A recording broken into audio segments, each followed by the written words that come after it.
11ویں میں بیٹھے ہیں، یوں نہ سمجھو کہ ہم تمہیں یہ 11ویں سجا کے بیٹھے ہوتے ہیں۔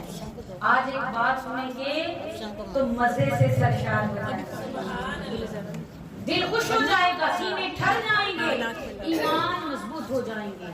11ویں شریف ایک ایصال ثواب کی صورت ہے، اور ایصال ثواب کا حکم خود خدا نے قرآن پاک کے اندر ارشاد فرمایا ہے کہ فرمایا والذین جاءوا من بعدهم یقولون ربنا اغفر لنا ولاخواننا الذین سبقونا بالایمان۔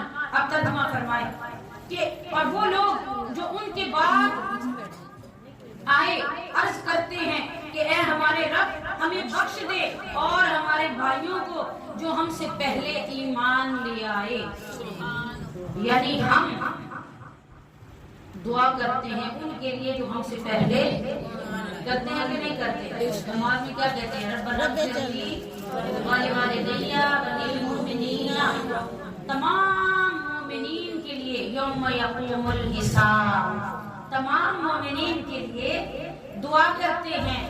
اور تمام مومنین کے لیے جب دعا کرتے ہیں تو جتنے جا چکے ہیں ان کے لیے دعا کرتے ہیں، اور جتنے موجود ہیں ان کے لیے بھی دعا کرتے ہیں۔ تو سمجھ آ گیا کہ اللہ تبارک تعالیٰ نے یہ ایصال ثواب کا حکم خود قرآن میں دیا ہے، اور اس سلسلے میں آج 2-3 نکات ایسے بیان کروں گی کہ بظاہر آپ کے سامنے جو لوگ اعتراض کرتے ہیں، جو لوگ اس بات پر، اس عقیدے پر اعتراض کرتے ہیں اور کہتے ہیں کہ یہ 11ویں شریف کہاں سے آ گئی، یہ 11ویں شریف شرک ہے یا نعوذ باللہ استغفر اللہ یہ کوئی غلط عقیدہ ہے، تو خود انہی کے علماء کے اقوال اور ان کے علوم کی روشنی میں شیخ عبدالحق محدث دہلوی بڑی توجہ سے یہ بات سمجھے اور سینے میں راسخ کر لیں، کیونکہ واقعات تو عموماً ذہن میں رہ جاتے ہیں،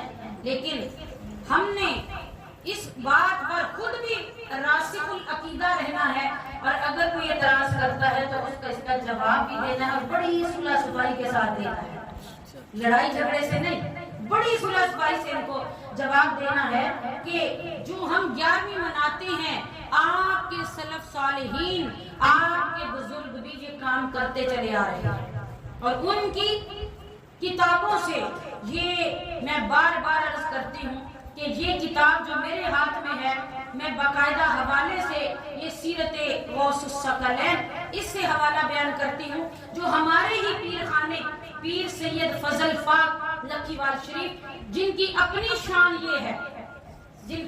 شان یہ ہے کہ قربان جائیں حضور پیر فضل پاک جو ہمارے بزرگ ہیں، ہمدانی سادات ہیں، اور شاہ ہمدان کے اندر، ترکستان کے اندر امیر کبیر علی ولی ہمدانی ان کی اولاد میں سے ہم ہیں، جن پر کتابیں لکھی گئی ہیں، اور جو شاہ ہمدان کے نام سے ترکستان میں مشہور ہے، بہت بڑے صوفی بزرگ ہیں، قربان جائیں۔ ولیوں کی، بزرگوں کی شان اور ان کا مقام ہی یہ ہوتا ہے کہ ان کی تمام زندگی شریعت کے مطابق ہوتی ہے، اور ہمارے سلسلے کے پیر و مرشد اکابر حضور پیر فضل پاک فرماتے ہیں کہ اگر کسی کو دیکھو، فرماتے جب آپ مسجد کے اندر تشریف لے جاتے، ہمارے حضور پیر فضل پاک اگر آپ مسجد کے اندر تشریف لے جاتے اور مسجد میں فرماتے ہیں کہ داخل ہوتے تو باہر جو جوتیاں پڑی ہوتی، تو پیر فضل پاک فرماتے کہ میں ان جوتیوں سے بتا سکتا ہوں کہ کون دل سے نماز پڑھنے آیا ہے، کون مجھ سے ڈرتے ہوئے نماز، میرے خوف میں نماز پڑھنے آیا ہے۔